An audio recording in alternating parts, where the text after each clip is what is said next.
Impact Teams Radio.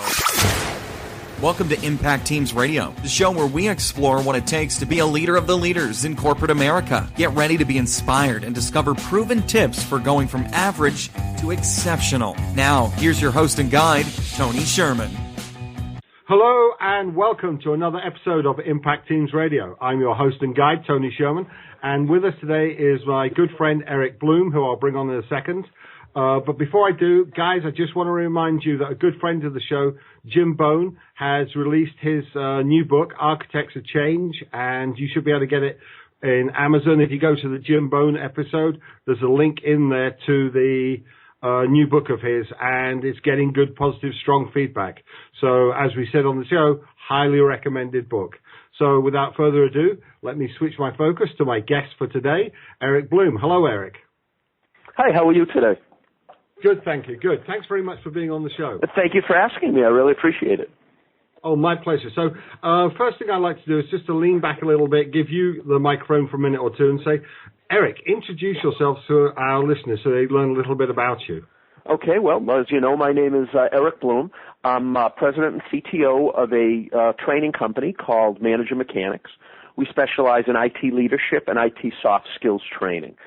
By background, we've had the company for about 6 years. I'm a CIO by background.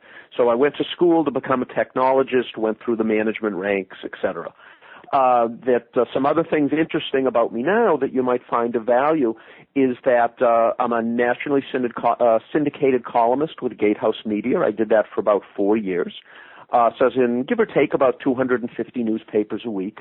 I write for IT World. My column is called Your IT Career. I'm also this year's president of National Speakers Association New England, which I'm very proud to say. I'm also an adjunct research advisor with IDC, specializing in talent management. I've written a few books. I'm a certified professional coach and a keynote speaker. Wow, you packed a lot in there. So we may unpack some of that as we go, Eric. But one thing we didn't talk about in the green room before we came on, you've mentioned your books. If you could give us any links and so forth, send me an email after the show and I'll get them put up on this episode as well. So, Eric, we like to start the show with a quote. Why don't you give us a quote or two, something that means something to you? Okay, I'll give you two if I could. One of actually which is a Steve Jobs quote. And what it is managers lead by example if they want to or not. I think that's also true in life in general, whether you're running a company, whether you're a parent, that basically you can't say, don't do what I do what I tell you. Is that I've found what's been best for me from a leadership role as well as in life in general has been to walk the walk, as they say. Is it act as you want other people to act. A second quote, actually, a few years ago was given to me by my wife, and I'd mentioned in my bio that I'm currently the president of National Speakers Association New England, and I went to the first conference. Or my first conference, I should say. And I went there and talked to her about a day into it. She says, "How was the conference?" And I said to her, wow, anytime that I want to feel dumb and unsuccessful, I'm going to a National Speakers Association conference because they're brilliant. So when I get home, is that there was this little note sitting on my desk, and it said, "Don't compare your beginning to someone else's middle." Because I was a new speaker at the time and saw all these great things that everybody was doing. And I now have that quote actually up on my wall in my office and refer it to clients and such when they're starting something new, that they can't compare themselves to people who've been doing things for years. That's a brilliant quote. Don't compare your beginning to somebody else's middle. I like it a lot. It's very strong, isn't it? It is, absolutely. Oh, to properly name it, it was John Acuff whose quote it is. I'm not sure I'm pronouncing his last name correctly. John Acuff. Okay. I take copious notes. If I sound slightly distracted occasionally, Eric, listeners know that I am taking notes. So, okay. So we like to start with a win on the show. So my standard question to everyone when we get to this point is, tell me tell our listeners some of the most satisfying wins in your career and why. Okay. Well, let me see. One of the most satisfying really successes in my career, I have to say, was starting my company about 6 years ago. The reason I say that is because I was very successful through my career. As a software developer, I built good systems for people. As a project manager, I led the development of good systems. As a senior manager, I did good things for my group. However, they were always things that I did for other people, for other organizations, sort of fought their battles. With starting my company 6 years ago and having it be successful, it's something I'd always wanted to do. You know, I've always worked hard. Probably have never worked as hard as I do now. But I have to say that that's my biggest success, because there's just something special about starting something from nothing and building it to really be your own. That makes sense. So out of that, what leadership lessons have you learned? The first leadership lesson, actually, it ties back to the quote that I'd said by Steve Jobs, is you have to manage by example, whether you like it or not. Particularly regarding things that I've learned over the years as a manager, is that treat people how you want to be treated. And I feel that that's really, really important, because what happens is it's easy to forget that as a manager. Most people, not all, I must admit, but most people who worked for me once would work for me twice. And the few times that, basically where I said that there's a few, maybe 3 or 4 people, less than a handful, of people who would not work for me again, it's because I forgot that. I forgot to treat them how I would like to be treated. So that was one of the biggest leadership lessons that I've learned. The other is that it's tied to a combination of vision and articulation. First of all, if you want to lead people, you have to lead them somewhere. Therefore, you need a destination, a goal, something that you're moving toward. And then, secondly, what you need to do is properly articulate it in a way that they understand it, that they agree, that where you're going makes sense to them. You've gotten them excited about it, and they want to go along with the ride with you. That could be an internal project that you're working on. It could be a new venture from a work perspective. It could be a charitable giving organization or something along that line, doing something good for the world that means a lot to you. And through your energy of it, and through, again, sort of walking the walk, having the vision of where you want it to go and properly articulating it to people of why it should be important to them, it's those combinations, I think, that make you a good leader. But at the end of the day, what makes you a leader is people following you. Yes, John Maxwell has this great saying, if you're leading and nobody's following, you're taking a walk. I haven't heard it, but I like it. So what you were saying about vision and articulation is definitely something that's been a theme that's come through our guests recently, about articulating a vision, making sure that people can buy into it. Do you find that just as valuable when you're running your own company, when you're basically a solopreneur? Well, I'm assuming you are. I mean, are you, or do you have a lot of people in your company that you have to lead, or do you find that the principles are still the same when you go out on your own? The principles are the same. What's interesting is I spent the majority of my career internally in IT. So I was on the expense side of the business. So there, absolutely, you have to be able to, articulate vision. What's really, really interesting that I didn't understand until I started my own firm. And the reason for that was because I was always, again, in IT, the expense side. What happens is that as a head of a company, and we have some 1099 folks working for us, additional trainers, graphic arts, admin, that kind of thing. But the way that what's really interesting is that sales and marketing yourself and your company and your company's products follows the same type of leadership philosophies, but in a different perspective. And what that philosophy is that if you're not excited about what you're doing, and if you can't articulate that excitement and illustrate that excitement to people who you're either trying to sell to or who you're leading, is that they're not going to be excited either.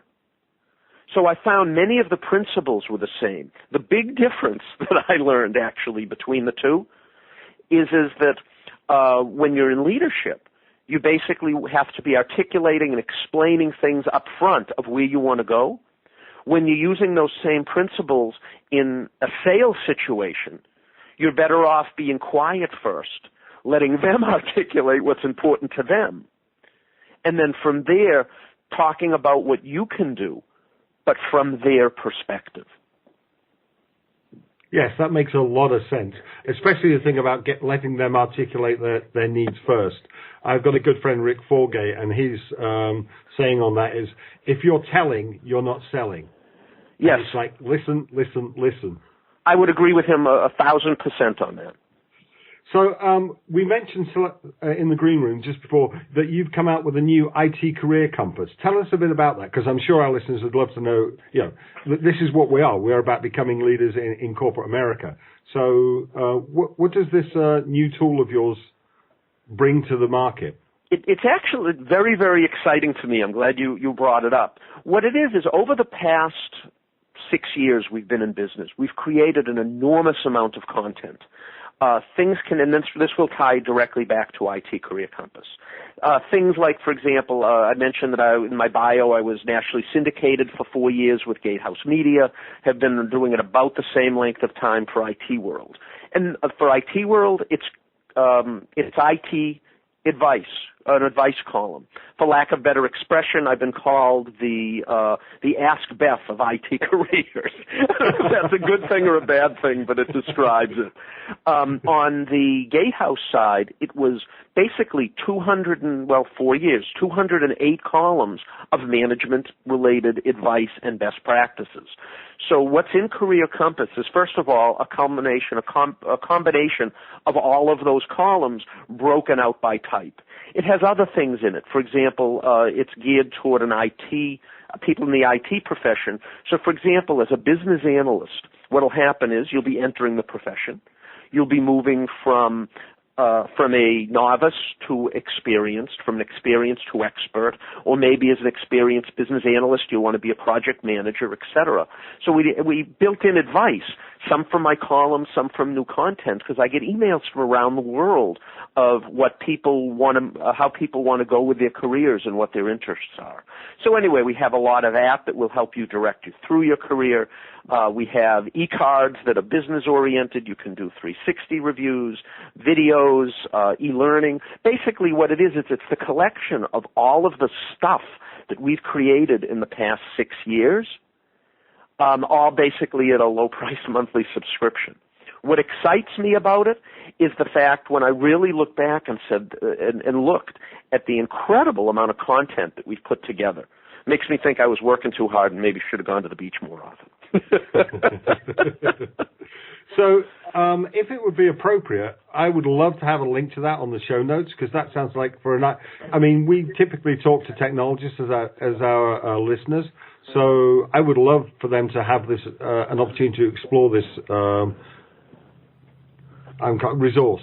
Absolutely. If you like, is what I'll do is that special for your listeners, I'll give them a coupon code by which they could sign up for it as a discount to give you sort of extra value related to the column. That would be fantastic. That's very generous. Thank you very much. Sure Eric. thing. It's $14.90. What it is? It's $14.95 a month. I'll give you a coupon you can give to your listeners. It'll be like Tony5 or something like that, and they get $5 off. And that's perpetually. Excellent. That's on a monthly basis. Well, that's very generous. Thank you very much, Eric. Sure thing. So, obviously, a lot of wins in your career, and you've obviously managed to capitalize on them and pull together some great new resources and so forth. But let's go on to the flip side of the coin, because most people are molded in the cauldron in the tough times. So what are some of the memorable struggles that you've had during your career? And what lessons did you take away from them? One big lesson that I took, it was interesting, as later in my career, as I started mentoring people, then obviously moved into professional executive coaching and now do this kind of thing for a living. I look back earlier in my career, and what I realized that for many years is that I let professional opportunities lead me, as opposed to me seeking out and trying to find quality career opportunities which are right for me. So I would be at a job and someone would come to me and say, gee, you want to do this instead? And I thought, gee, that sounds like fun, or that sounds good, or sounds like it will help me. Sounds like it's better what I have now, and I would take that position. And what I never really did over the years was put together a strategic plan of how to get from where I was to where I wanted to go. I would say that to say that I did it haphazardly would be a little bit strong. But what happened is that I was more opportunistic as things came up as opposed to programmatic or disciplined, whereas I came up with objectives. So as a result, I think that if I had planned my career more rather than just sort of let it ride, as they say, I think that I could have moved ahead more quickly. I think that there's a couple of jobs in my career that maybe I wouldn't have taken because they brought me to the left or to the right rather than up and forward. So it was looking back and saying, wow, you know what, is that I really wished that I'd had coaching or mentoring earlier in my career when it would have been of great value to me professionally. And to some extent, you've expressed that through your IT career compass, haven't you? Exactly, yes. Is that, in fact, the stuff that's in IT Career Compass, as well as in what's in a lot of the columns that I've written over the years and the e-books and things along that line, a lot of it is either advice that I'd wish I got early in my career, or what it is that as a CIO, it's materials that I tried to find training classes geared toward IT professionals to help them guide with their career and deal with business users, etc. I couldn't find that training as an executive. So the combination of a lot of it that I wish I had when I was younger, and then as an executive wanting to find that stuff for my staff, not doing it myself or finding it for others, when I started my company, that's why I did it in this particular area. Okay, and that makes a lot of sense, and obviously you're scratching your own itch, as it were, as well, which means that you're well versed and an expert in what you're delivering. So, Eric, one thing I would say is, even though you said you've gone to the left and you've gone to the right on some of your career moves, you've obviously had a very successful career, and you're still quite young, so you've done fairly well. Did you do this with mentors, or did you learn from examples? How did you learn leadership as you started to go up the corporate ladder? Well, first and most important, thank you for calling me still young. I really appreciate that. It was a combination of a number of things, I think. I had various short-term mentors, none that were lifetime, so that it was more situational. I was working at a particular company, and a senior manager would say, hey, why don't you do this? Or I'd be working on a particular activity, and I'd have someone more knowledgeable in it that would give me advice. So rather than mentors actually thinking about it, I think I would call them situational advice givers.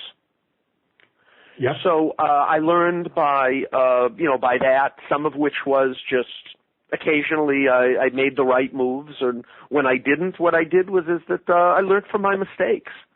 And I also, as time went forward, I learned the value of watching other people.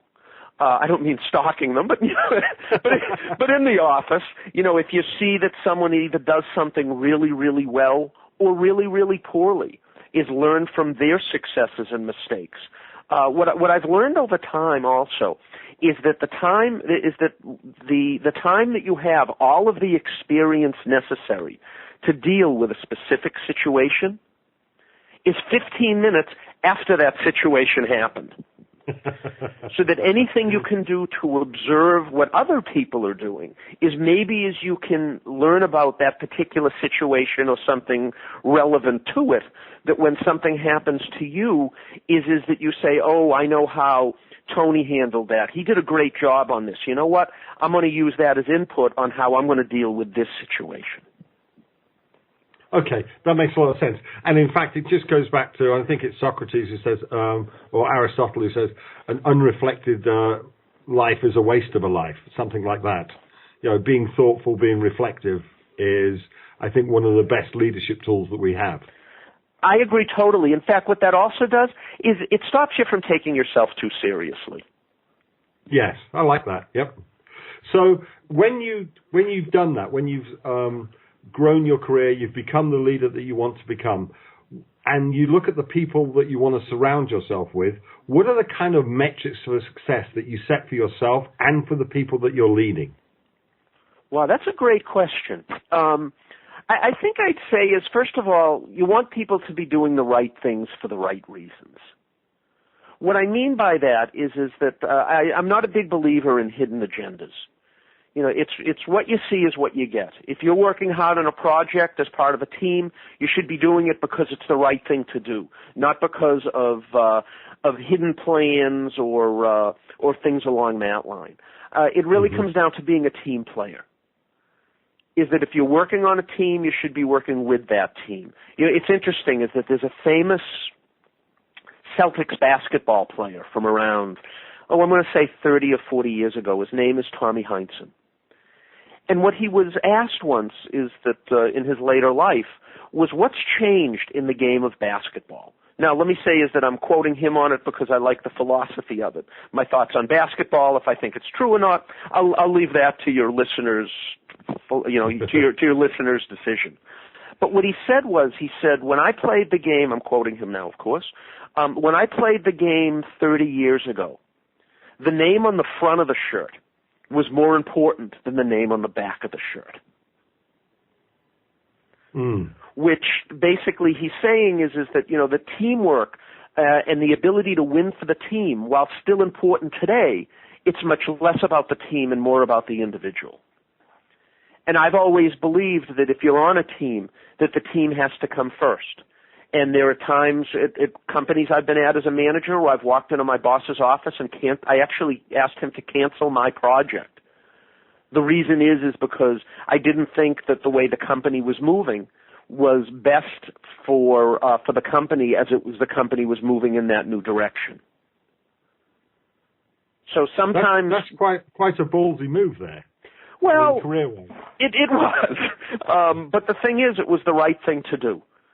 So, you know, as managers, I'll tell you the company I was at, it was McCormick and Dodge. I worked there many years ago. It went through mergers and things.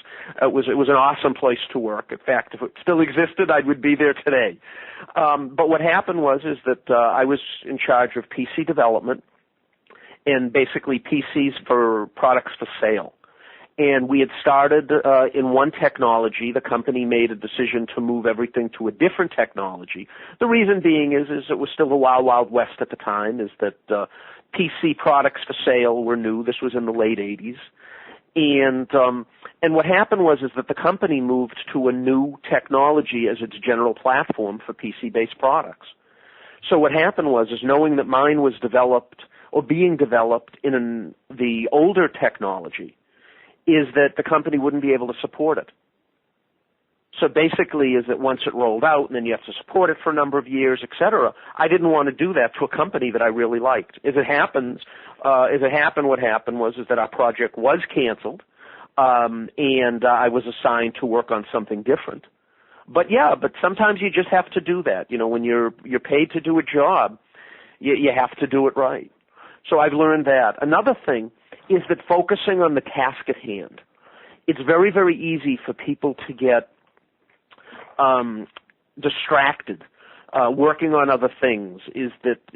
When deadlines are given and work is assigned, you really have to move toward those goals.